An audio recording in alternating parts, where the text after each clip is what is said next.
Sir കുറച്ച് ദിവസങ്ങളായിട്ട് നമ്മളെല്ലാവരും എക്സിറ്റ് പോളുകളുടെ പുറകിലാണ്. എക്സിറ്റ് പോളിൽ പ്രത്യേകിച്ച് കേരളത്തിൽ എൻ ഡി എയുടെ ഒരു മുന്നേറ്റം ഉണ്ടാകുമെന്നും എൻ ഡി എക്ക് ഇന്നലെ ഇപ്പോൾ പുറത്തു വന്ന ടുഡേയ്സ് ചാണക്യയുടെ ഇതിൽ എൻ ഡി എക്ക് വൻ മുന്നേറ്റമാണെന്നും 3 മുതൽ 11 വരെ സീറ്റുകൾ എൻ ഡി എക്ക് ഉണ്ടാവുമെന്നും പറയുന്നുണ്ട്. അപ്പോൾ യു ഡി എഫ് അല്ലെങ്കിൽ എൽ ഡി എഫ് ഇവരിൽ ആര് വരാനായിരിക്കും കൂടുതൽ സാധ്യത? അതൊരു തൂക്കു മന്ത്രിസഭയിലേക്ക് പോവുമോ, അതോ എൻ ഡി എ ഒരു ഭരണത്തിൻ്റെ ഒരു കീ പോസ്റ്റിലേക്ക് വരാൻ സാധ്യതയുണ്ടോ? പ്രാഥമികമായിട്ടൊന്ന് പറയാം. നമ്മൾ ഈ എക്സിറ്റ് പോളുകൾ ഇങ്ങനെ ചർച്ച ചെയ്യുന്നതിൻ്റെ കാരണം മലയാളിക്ക് വേറെ വിഷയമില്ലാത്തതിൻ്റെ പേരിലാണ്. കാര്യം ഒരു ഉത്കണ്ഠ, ആര് വരും, എന്ത് വരും. അപ്പോൾ അതിനായിട്ട് നമ്മളൊരു രസാത്മകമായ ഒരു വലിയ ക്രിയേറ്റീവായിട്ടോ അല്ലെങ്കിൽ കാര്യമായിട്ട് സമയം ചെലവഴിക്കാൻ ഇല്ലാത്തതുകൊണ്ടാണ് നമ്മളിങ്ങനെ ഇങ്ങോട്ട് ചർച്ച ചെയ്യുന്നത് പ്രാഥമികമായിട്ട്. പിന്നെ ഒരു രസവുമാണ്. പിന്നെ ഇത് ആർക്കും ഒന്നും തീർത്ത് പറയാൻ പറ്റും. പ്രവചനം ഈ ഒരു ഏരിയയിൽ കിടന്നിട്ടാണ് ഈ ജ്യോതിഷക്കാർ കാശുണ്ടാക്കുന്നത്. മനസ്സിലായില്ലേ? ഇപ്പൊ ഭാവിയെക്കുറിച്ച് അറിയാനുള്ള ആകാംക്ഷ, ഭാവിയെക്കുറിച്ചിട്ടുള്ള ഉത്കണ്ഠ, നമ്മുടെ ഇവിടുത്തെ പ്രധാനപ്പെട്ട രാഷ്ട്രീയ കക്ഷികളും മതങ്ങളും ഒക്കെ നിലനിൽക്കുന്നതിന്റെ പേരില്ല. ഫോർ എക്സാമ്പിൾ, ഇപ്പോൾ CPM നല്ലൊരു നാളെയുടെ സ്വപ്നം അങ്ങോട്ട് ഉപയോഗിക്കും. നമ്മൾ ആ സ്വപ്നത്തിൽ കാണുന്ന സമയത്ത് ഭയങ്കര കൊതി തോന്നുന്നു. ആ കൊതിയാണ് ആ പാർട്ടിയുടെ വിജയം. അതേപോലെ എല്ലാ മതങ്ങളും അതുപോലെ തന്നെ. നിങ്ങൾക്ക് നാളെ ചില മതങ്ങൾ പറയുന്നത് ഞങ്ങൾ മരിച്ചു കഴിഞ്ഞാൽ സ്വർഗം കൊടുക്കാവുന്നു. അപ്പൊ ഇതൊക്കെ ഈ കൊതിപ്പിച്ചിട്ടാണ് കൂടെ നിർത്തുന്നത്. അപ്പൊ ആ ഒരു സ്ലോട്ടിലാണ് ഈ എന്താണ് പറയുക, ഈ എക്സിറ്റ് പോളും ചർച്ച ഈ കൊഴുക്കാൻ കാരണം. അപ്പോൾ സ്വാഭാവികമായിട്ട് ഈ പറഞ്ഞ പോലെ രസമാണ് ഇത് ചർച്ച ചെയ്യാനായിട്ട്. ഈ അറിയാൻ വയ്യാത്ത കാര്യങ്ങളാണല്ലോ നമ്മൾ ഭാവിയെക്കുറിച്ച് ചർച്ച ചെയ്യുന്നത്. അപ്പോൾ ഇവിടെ 3 മുതൽ 11 വരെ സീറ്റ് കിട്ടുമെന്നാണ് ഈ ടുഡേയ്സ് ചാണക്യയുടെ പ്രവചനം. എല്ലാ ചാനലുകളും ഒരേപോലെ പ്രഖ്യാപിച്ചിരിക്കുന്നത്. ഇപ്പോൾ ടുഡേയ്സ് ചാണക്യയുടെ പ്രവചനം തന്നെയാണെങ്കിൽ പോലും UDF വരും എന്നുള്ളത് തന്നെയാണ് കാണിക്കുന്നത്. അതേസമയത്ത് LDF കിട്ടാവുന്ന ഒരു 73 വരെ വേണമെങ്കിൽ അവർക്കും കിട്ടാം എന്ന് ഇവർ പറയുന്നുണ്ട്. അതായത് UDF 60 മുതൽ 78 സീറ്റുകളും LDF 55 മുതൽ 73 അവിടെ എഡ്ജ് കൊടുത്തിരിക്കുന്നത് UDF. അപ്പോൾ ഇതുവരെയുള്ള ഒരു സർവേയും UDF അധികാരത്തിൽ വരില്ല എന്ന് പറഞ്ഞിട്ടില്ല. ഇപ്പൊ എല്ലാ സർവേകളും ഇപ്പൊ ഈ ടുഡേയ്സ് ചാണക്യ ഉൾപ്പെടെ എല്ലാ പ്രവചനങ്ങളും പറഞ്ഞിരിക്കുന്നത് UDF അധികാരത്തിൽ വരും. ചിലർ വലിയ ഭൂരിപക്ഷം കിട്ടുമെന്ന് പറയുന്നുണ്ട്, ചിലർ ചെറിയ ഭൂരിപക്ഷം. 2000 UDF അധികാരത്തിൽ വരുമെന്നാണ് പറഞ്ഞിരിക്കുന്നത്. അപ്പോൾ അത് ഈ സർവേകളിലെല്ലാം പൊതുവായിട്ട് കാണുന്ന ഒരു സ്വഭാവമാണ്. അപ്പം UDF അധികാരത്തിൽ വരാൻ തന്നെയാണ് നമ്മളൊരു സാധാരണ ഒരു മലയാളി, വോട്ട് ചെയ്യാൻ പോയൊരു മലയാളി പോളിംഗ് സ്റ്റേഷനിൽ കണ്ട മൂഡ്, പൊതുവിലുള്ള അന്തരീക്ഷം, ഇതൊക്കെ മനസ്സിലാക്കുമ്പോൾ നമുക്ക് മനസ്സിലാകുന്നത് UDF തന്നെ അധികാരത്തിൽ വരും എന്നുള്ളത് തന്നെയാണ്. അതിന് ഉപോത്ബലകമായിട്ട് കഴിഞ്ഞ തദ്ദേശ സ്വയംഭരണ സ്ഥാപനങ്ങളിലേക്ക് നടന്ന തിരഞ്ഞെടുപ്പിൽ UDF പ്രതീക്ഷിച്ചതിൻ്റെ എത്രയോ വലിയ ഒരു വിജയമാണ് അവർക്ക് കിട്ടിയത്. അപ്പം അത്രയും വലിയ വിജയം കിട്ടിയത് എന്താണെന്ന് പഠിക്കണം എന്ന് ഉള്ള ഒരു നിലപാടിലേക്കും കോൺഗ്രസിനെ കൊണ്ടുപോവുകയുണ്ടായി. അപ്പോൾ അവർ പ്രതീക്ഷിക്കാതിരുന്ന അപ്രതീക്ഷിതമായൊരു വിജയം കേരളത്തിലെ ജനങ്ങൾ തദ്ദേശ സ്വയംഭരണ സ്ഥാപനങ്ങളിലെ തിരഞ്ഞെടുപ്പിൽ കൊടുത്തു. വിശേഷിച്ചും ഗ്രാമപഞ്ചായത്തുകളിൽ നേരെ റിവേഴ്സ് ചെയ്തു. ജില്ലാ പഞ്ചായത്തുകളിലും കോർപ്പറേഷനിൽ ഇപ്പം എത്ര തൂത്തുവാരി. അപ്പം ഇതെല്ലാം കാണിക്കുന്നത്, ഇപ്പം ഈ സാധാരണ ഗ്രാമപഞ്ചായത്തുകളിൽ ഏത് സിറ്റുവേഷനിലും CPM അല്ലെങ്കിൽ ഇടതുപക്ഷത്തിനൊരു മുൻകൈ കിട്ടുന്നതാണ്.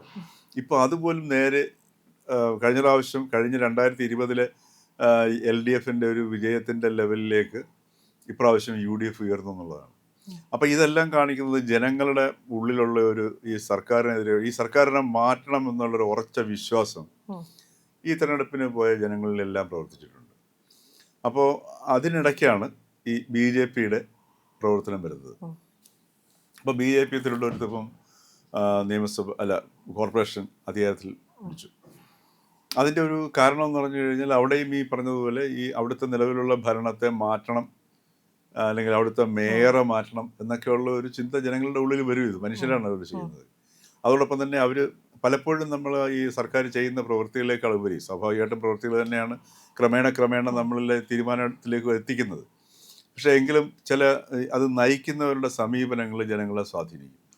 മുഖ്യമന്ത്രിയുടെ ചില പ്രതികരണങ്ങളും അദ്ദേഹത്തിൻ്റെ ചില സ്വഭാവങ്ങളും ഒക്കെ ഈ ഗവൺമെൻറ്റിനെ, രണ്ടാം പിണറായി സർക്കാരിനെ വളരെയധികം പ്രതികൂലമായിട്ട് സ്വാധീനിച്ചിട്ടുണ്ട്. ഒന്നാം പിണറായി സർക്കാരിനെ രണ്ടാമത് അധികാരത്തിൽ കൊണ്ടുവരുന്നതിനും പിണറായിയുടെ നിലപാടുകൾ ഒരുപാട് സഹായിച്ചിട്ടുണ്ട്. ഉദാഹരണത്തിന് ദുരന്തങ്ങളൊക്കെ ഉണ്ടായ സമയത്ത് പിണറായി അതിനെ ആ ക്രൈസിസിനെയൊക്കെ മാനേജ് ചെയ്ത രീതികൾ, അത് ജനങ്ങൾക്ക് വലിയൊരു അംഗീകാരം നേടിക്കൊടുത്തു. ആ അംഗീകാരം തന്നെയാണ് ശരിക്കും രണ്ടാം പിണറായി സർക്കാരിന് വഴിവെച്ചത്. ഈ രണ്ടാം പിണറായി സർക്കാരിനെ പറഞ്ഞയക്കാനും കാരണം ഈ മുഖ്യമന്ത്രിയുടെ ചില അതിന് നേർവിപരീതമായ, അതല്ലെങ്കിൽ ജനങ്ങളെ വെറുപ്പിക്കുന്ന രീതിയിലുള്ള ചില സമീപനങ്ങളൊക്കെ പക്ഷെ വന്നപ്പോഴത്തേക്ക് ഇതേ സമീപനം തന്നെയല്ലേ പ്രതിപക്ഷ നേതാവിൻ്റെയും ഏകദേശമൊക്കെ? പ്രതിപക്ഷ കാരണം നേതാവിൻ്റെ ചില പ്രത്യേക മതങ്ങളെ സപ്പോർട്ട് ചെയ്യുന്നു, ആ മതങ്ങളിലെ ശാസ്ത്രീയമായിട്ടുള്ള കണ്ടുപിടുത്തങ്ങൾ ആ മതപണ്ഡിതന്മാർ പറയുന്നേക്കാൾ വ്യക്തമായിട്ട് പ്രതിപക്ഷ നേതാവ് അല്ല, സംസാരിക്കുന്നു. അങ്ങനെ നമുക്കത് പറയാൻ പറ്റത്തില്ല. ഇപ്പം നമ്മൾ ഈ പ്രതിപക്ഷ നേതാവ് വി ഡി സതീശനെ ഇപ്പം ഒരാളിനെ ഒരിക്കലും ഒരു മാതൃകയായിട്ടോ പൂർണ്ണമായിട്ടോ നമുക്ക് കണക്കാക്കാൻ പറ്റത്തില്ല. കേരളത്തിൽ നിലവിലുള്ള രാഷ്ട്രീയക്കാരിൽ, വിശേഷിച്ച് കോൺഗ്രസിലെ രാഷ്ട്രീയക്കാരിൽ അത്യാവശ്യം ചില വ്യക്തമായ നിലപാടുകളൊക്കെ പുലർത്തുന്ന ഒരു വ്യക്തി തന്നെയാണ് വി ഡി സതീശൻ. ഇപ്പോൾ മുസ്ലിം ലീഗിനെ കൂടെ കൂട്ടുന്നുണ്ട്. അതേപോലെ തന്നെ ഇപ്പം ജമാഅത്തെ ഇസ്ലാമിയെ ഈ പറഞ്ഞ അവരുടെ പിന്തുണ സ്വീകരിക്കുന്നതാണ് ഇപ്പം സതീശനെതിരെ പറയുന്നൊരു വിഷയം എന്ന് പറയുന്ന സാധനം. അപ്പോൾ അതിനകത്ത് ഒരു വളരെ ഓപ്പണായിട്ട് അദ്ദേഹം ഒരു നിലപാട് സ്വീകരിക്കുന്നുണ്ട്. രഹസ്യമായിട്ടൊരു നിലപാട് അദ്ദേഹം സ്വീകരിക്കുന്നില്ല. അതേപോലെ തന്നെ രാഹുൽ മാങ്കൂട്ടത്തിൽ വിഷയം വന്ന സമയത്ത് ഇന്ത്യൻ രാഷ്ട്രീയ ചരിത്രത്തിൽ ആദ്യമായിട്ടാണ് ഒരു നേതാവ് ബോധ്യത്തിൻ്റെ അടിസ്ഥാനത്തിൽ നടപടി സ്വീകരിക്കുന്നു പറയുന്നത്. അപ്പം അങ്ങനെയൊക്കെയുള്ള ചില അതേപോലെ തന്നെ ഇവിടുത്തെ മത നേതാക്കളുടെയൊക്കെ പോയിട്ട് അദ്ദേഹം പോയി കാണുന്നതിന് പ്രശ്നമൊന്നുമില്ല, സഹകരിക്കുന്നതിനും പ്രശ്നമില്ല, മത നേതാക്കളെയൊക്കെ ഇത് ചെയ്യണം. പക്ഷേ ഒരു വിധേയത്വ ഭാവത്തോടു കൂടി പോകാത്ത ഒരു നേതാവും സതീശനാണ്. ഇതൊക്കെ നമ്മൾ അംഗീകരിക്കണം. ഏത് രാഷ്ട്രീയ പാർട്ടിയിലാണെങ്കിലും ജനാധിപത്യപരമായ നല്ല രീതികൾ കാണുമ്പോൾ നമ്മൾ അതിനെ അംഗീകരിച്ചേ പറ്റൂ. അതിപ്പോൾ CPM-ലാണെങ്കിലും BJP-യിലാണെങ്കിലും ഏത് രാഷ്ട്രീയ കക്ഷിയിലാണെങ്കിലും അത് ശരിക്കും പറഞ്ഞാൽ പ്രതിപക്ഷ വി ഡി സതീശൻ എന്ന് പറയുന്ന വ്യക്തി ഒരു വിധേയനല്ലേ ഒരു പാർട്ടിക്ക്, അല്ല ഒരു സംഘടനയ്ക്ക്? അങ്ങനെ ഘടകകക്ഷികളായിട്ടുള്ള മുസ്ലിം ലീഗിന് ഒരു വിധേയത്വം തോന്നുന്നു. ഉദാഹരണത്തിന് മുസ്ലിം ലീഗിന്റെ വിധേയത്വം എന്ന് നമ്മൾ പറയുമ്പോഴേ മുസ്ലിം ലീഗിന് ഈ സഹകരണവും വിധേയത്വം രണ്ടും രണ്ടാണ്. അത് നമ്മൾ മനസ്സിലാക്കാൻ നമ്മൾ ബാധ്യസ്ഥരാണ്. ഉദാഹരണത്തിന് ഇപ്പോൾ മുസ്ലിം ലീഗ് കേരളത്തിൽ ഒരു പ്രധാനപ്പെട്ട പങ്ക് വഹിക്കുന്നുണ്ട്. ഉദാഹരണത്തിന് മുസ്ലിം തീവ്രവാദത്തെ തടഞ്ഞു നിർത്തുന്നതിൽ ഏറ്റവും വലിയൊരു പങ്ക് വഹിക്കുന്നത് മുസ്ലിം ലീഗാണ്. അത് നമ്മൾ അംഗീകരിച്ചേ പറ്റൂ. അതല്ലെങ്കിൽ ഈ പറഞ്ഞതുപോലെ മുസ്ലിം തീവ്രവാദം അതിശക്തമായിട്ട് കേരളത്തിൽ ഒരു നമ്മുടെ ജനജീവിതം അവർക്ക് പോലും പ്രശ്നമാണ്. മുസ്ലിം ലീഗിൻ്റെ നിലനിൽപ്പിന് പോലും മുസ്ലിം തീവ്രവാദം ഒരു ഘട്ടത്തിൽ പ്രശ്നമായിരുന്നു. അതിനകത്തുനിന്ന് പോലും അവരുടെ അണികളെ അവർക്ക് നേതൃത്വത്തിന് നിയന്ത്രിക്കാൻ വയ്യാത്തൊരവസ്ഥയിലേക്ക് മാറുന്നുണ്ടായിരുന്നു. അപ്പോൾ അത്തരം ഒരു സാഹചര്യത്തിൽ മുസ്ലിം ലീഗിൻ്റെ സാന്നിധ്യം കേരളത്തിൽ മുസ്ലിം തീവ്രവാദത്തെ പിടിച്ചു നിർത്തുന്നതിനൊക്കെ ഒരു പരിധിവരെ വളരെ ഒരു നിർണായകമായ ഒരു പങ്ക് വഹിക്കുന്നു. ഈ ലീഗിൽ നടന്നാണല്ലോ കൂടുതൽ ആളുകളും മുജാഹിദുകളിലേക്കും സംഘടനയിലേക്കും പോകുന്നു. ജമാഅത്ത് ഇസ്ലാമി അതുപോലെ തന്നെ തിരിച്ചും അതുകൊണ്ട് ഈ ഇങ്ങനെയുള്ള പോക്ക് വരുന്നതുകൊണ്ട് തന്നെ മുസ്ലിം ലീഗിലുള്ള യുവാക്കളായ പ്രവർത്തകർ ഈ നിലപാട് പോരാ, തീവ്രമായ നിലപാടെടുത്തെങ്കിൽ മാത്രമേ നമുക്ക് അവരെടുത്ത് പിടിച്ചു നിൽക്കാൻ പറ്റത്തുള്ളൂ എന്നൊക്കെയുള്ള ഒരു പ്രശ്നങ്ങളൊക്കെ ഈ നേതൃത്വം നേരിടുന്നുണ്ട്. അപ്പോൾ ആ പശ്ചാത്തലത്തിൽ കേരളത്തിൻ്റെ സാമൂഹിക അന്തരീക്ഷത്തിൻ്റെ ഈ ഒരു അവസ്ഥയിൽ പോകണമെന്നുണ്ടെങ്കിൽ നമ്മൾ കാണുന്നില്ലേ മുസ്ലിം തീവ്രവാദത്തിൻ്റെ പ്രവർത്തനങ്ങൾ നമ്മുടെ കേരളത്തിൽ തന്നെ ഇപ്പം വളരെ എല്ലാവർക്കും സുപരിചിതമാണ്. അപ്പോൾ വളരെ ദൗർഭാഗ്യകരമായ ഇപ്പം നമ്മുടെ തോമസ് മാഷിൻ്റെ കൈവെട്ടി പോലുള്ള സംഭവമൊക്കെ നമ്മുടെ കേരളത്തിൽ നടന്നിട്ടുള്ളതാണ്. അപ്പം ഇങ്ങനൊരു സാഹചര്യത്തിൽ കേരളത്തിൻ്റെ സാമൂഹിക അന്തരീക്ഷത്തിൻ്റെ ഒരു പൊതുവായ സ്വഭാവം നിലനിർത്താൻ മുസ്ലിം ലീഗ് പങ്കുവഹിക്കുന്നുണ്ട്. മുസ്ലിം ലീഗ് ഇപ്പം UDF-ന്റെ സഖ്യകക്ഷിയാണ്, അവരുമായിട്ട് സഹകരിക്കുന്നു എന്നുള്ളതാകാം. പിന്നെ ബാക്കി ഇനി ഒരു ഭരണത്തിലേറുമ്പോഴാണ് നമ്മൾ തിരിച്ചറിയേണ്ടത് ഇത് വിധേയത്വമാണോ കാണിക്കുന്നത്, മുസ്ലിം ലീഗിന് വഴങ്ങിയാണോ തീരുമാനം എടുക്കേണ്ടത്. അപ്പോഴങ്ങനെ കോൺഗ്രസ് കാലാകാലങ്ങളായിട്ട് ഒരു മുസ്ലിം ലീഗിന് വഴങ്ങുന്ന ഒരു ഉണ്ടായിട്ടുണ്ട്. അപ്പൊ അത് തന്നെയായിരിക്കുമല്ലോ പിന്തുടർച്ചയിൽ വരും. ഏറ്റവും കൂടുതൽ ജയം കൂടുതലും വരിക ലീഗിന്റെ സ്ഥാനാർത്ഥികൾ മുഴുവൻ പേരും ജയിക്കുമെന്നുള്ള ഒരു സംസാരമാണ് ലീഗിന്റെ സൈഡിൽ നിന്നാണെങ്കിലും പൊതുവെ വരുന്നത്.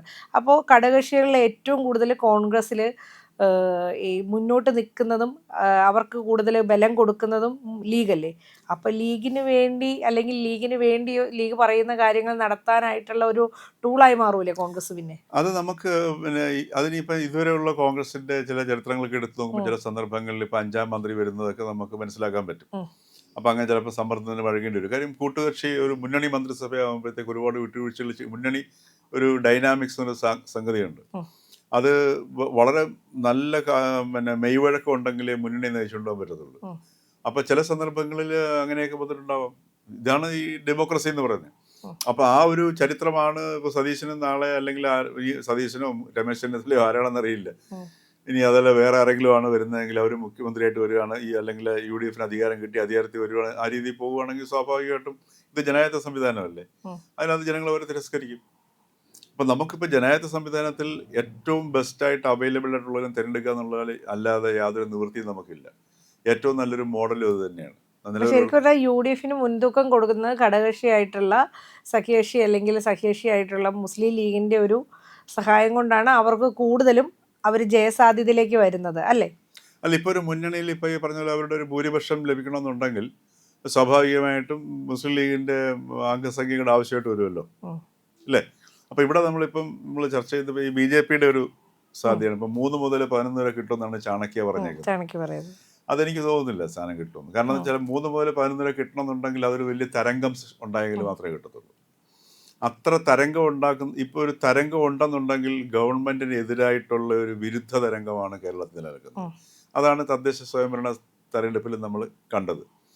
അപ്പം അതുകൊണ്ട് ആ തരംഗത്തിനെ മറികടക്കുന്ന ഒരു തരംഗം കേരളത്തിലുണ്ടോ, ഉണ്ടായിട്ടുണ്ടോ എന്നുള്ളത് നമുക്ക് എല്ലാം ഈ പറഞ്ഞതുപോലെ നമുക്ക് പെട്ടി പൊട്ടിക്കുമ്പോഴേ അറിയാൻ പറ്റത്തില്ല. അതുകൊണ്ട് രണ്ടായാലും BJP അക്കൗണ്ട് തുറക്കും എന്നുള്ളത് നമുക്ക് തീർത്ത് പറയാവുന്ന ഒരു അവസ്ഥയുണ്ട്. ശരിക്കും നമ്മളിതിൽ സമുദായ കണക്കിലേക്കൊക്കെ പോവുകയാണെങ്കിൽ BJP 47% LDF-നും 32% BJP-ക്കും 20% UDF-നും മറ്റ് സമുദായ വോട്ടുകളൊക്കെ ലഭിക്കുന്നതായിട്ടാണ് പറയുന്നത്. പക്ഷെ എന്നാൽ പോലും LDF-ന് 11% BJP-ക്കും ലഭിക്കുമ്പോൾ SC വിഭാഗത്തിൽ നിന്ന് LDF-നും 49%, UDF-നും 31%, BJP-ക്ക് 18% വോട്ട് ലഭിക്കുന്നു. അല്ല, അതാണ് പറഞ്ഞത് നമ്മൾ ഈ അപ്പൊ ഇപ്പോഴും BJP-ക്ക് ഒരു ന്യൂനപക്ഷ വോട്ടിലേക്ക് കിട്ടുന്ന ആ ഒരു നിലയിലേക്ക് എത്തിയിട്ടില്ല അല്ലെ? എനിക്ക് തോന്നുന്നില്ല. ക്രിസ്ത്യൻ സമൂഹം ഇപ്രാവശ്യം ആ ക്രിസ്ത്യൻ വിഭാഗം BJP-ക്ക് കാര്യമായിട്ട് അവർ പ്രതീക്ഷിച്ചത്രയും ഒരു പരിഗണന കിട്ടിയിട്ടുണ്ടാവാൻ സാധ്യതയില്ല. പിന്നെ ഈ തെരഞ്ഞെടുപ്പിൽ നമ്മൾ കാണേണ്ടത് കേരളത്തിൻ്റെ തെരഞ്ഞെടുപ്പ് ചരിത്രം മാറുന്നതിൻ്റെ നിർണായകമായ ഘട്ടമാണ്, ഒരു വഴിത്തിരിവാണ് 2026 നിയമസഭാ തെരഞ്ഞെടുപ്പ്. കാരണം എന്ന് വെച്ചാൽ കേരളത്തിലെ തെരഞ്ഞെടുപ്പ് ത്രികോണ മത്സരമായിട്ട് മാറിയിരിക്കുന്നു. അതാണ് ഈ തെരഞ്ഞെടുപ്പിൻ്റെ ഏറ്റവും വലിയൊരു പ്രത്യേകത എന്ന് പറയുന്നത്.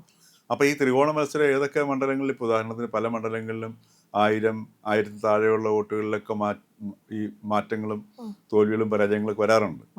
അപ്പോൾ അതുകൊണ്ടാണ് പറഞ്ഞത് നമുക്കത് വരുമ്പോഴേ അറിയാൻ പറ്റത്തുള്ളൂ എങ്ങനെയാണ് ഈ ത്രികോണ മത്സരം കേരളത്തിൽ ഇത് പ്രവർത്തിച്ചിരിക്കുന്നത് എന്ന് നമ്മൾ തിരിച്ചറിയാനായിട്ട് നമുക്ക് 4-ാം തീയതി വരെ കാത്തിരുന്നേ പറ്റൂ.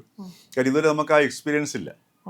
ഇപ്പോൾ പല മണ്ഡലങ്ങളിലും കഴിഞ്ഞ പ്രാവശ്യം ലോക്സഭാ തെരഞ്ഞെടുപ്പിലാണെങ്കിലും നിയമസഭാ തെരഞ്ഞെടുപ്പിലാണെങ്കിലും പല മണ്ഡലങ്ങളിലും 1-2 സ്ഥാനത്തൊക്കെ വന്നു.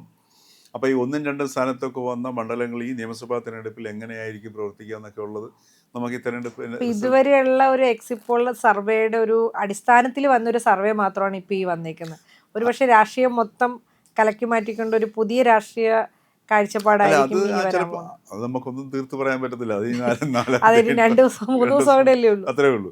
പക്ഷെ ഒരു കാര്യം ഉറപ്പായിട്ട് പറയാൻ പറ്റുന്നത് BJP അക്കൗണ്ട് തുറക്കും. ഞാൻ കാണുന്ന ഒരു മേരി വന്നത് 4, പരമാവധി 5, അതിൽ കൂടുതലൊക്കെ ഉള്ളൊരു നേട്ടം BJP ഉണ്ടാക്കുമോ എന്ന് എനിക്ക് അതിനുള്ളൊരു സാഹചര്യം നമ്മൾ കാണുന്നില്ല. 11 സീറ്റൊക്കെ വരികയാണെന്നുണ്ടെങ്കിൽ പറയാൻ പറ്റില്ല. ഇപ്പോൾ ത്രികോണ മത്സരം നടക്കുന്ന സമയത്ത് ചില സ്ഥലങ്ങളിൽ CPM പരാജയപ്പെടാൻ സാധ്യതയുള്ള സ്ഥലങ്ങളിൽ BJP ശക്തമായിട്ട് നിൽക്കുകയാണ്. കോൺഗ്രസിൻ്റെ കുറച്ച് വോട്ട് പിടിച്ചു മാറ്റുന്നു, അവിടെ CPM ജയിക്കുന്നു, അവിടെ BJP നന്നായിട്ട് പെർഫോം ചെയ്യുന്നു. ഇതൊക്കെയാണ് ഈ ത്രികോണ മത്സരം വരുമ്പോൾ ഉണ്ടാകുന്ന മാറ്റങ്ങളെന്ന് പറയുന്നത്. അപ്പോൾ അങ്ങനെയൊക്കെ ഉണ്ടാകുന്ന മാറ്റങ്ങളും മറിച്ചിലുകളും ഒക്കെ ഈ വരുന്ന ഇത് നമ്മൾ എണ്ണി കഴിയുമ്പോൾ അറിയാൻ പറ്റത്തുള്ളൂ. അത് കാരണം നമ്മുടെ ആദ്യത്തെ എക്സ്പീരിയൻസാണ് ഈ രീതിയിലുള്ള ഒരു ത്രികോണ മത്സരം എന്ന് പറയുന്നത്. ഇപ്പോൾ രണ്ടായാലും BJP അക്കൗണ്ട് തുറക്കും എന്നുള്ള ഉറപ്പായിട്ട് നമുക്ക് പറയാൻ കഴിയുന്നുണ്ട്. കാരണം നിയമത്ത് ജയിക്കാതിരിക്കാനുള്ള സാധ്യത. അപ്പോൾ ഇനി മേയറിന്റെ കാറിന്റെ ഒപ്പം തന്നെ മാരാർജി പോലെ ഇനി MLA-യുടെ ഒരു വാഹനവും കൂടെ അല്ലേ വരാൻ ദിവസങ്ങൾ മാത്രമേ ഉള്ളൂ. രണ്ടായാലും നമുക്ക് 2-3 ദിവസം കാര്യമല്ലേ ഉള്ളൂ. നമുക്ക് കാത്തിരുന്ന് കാണാം.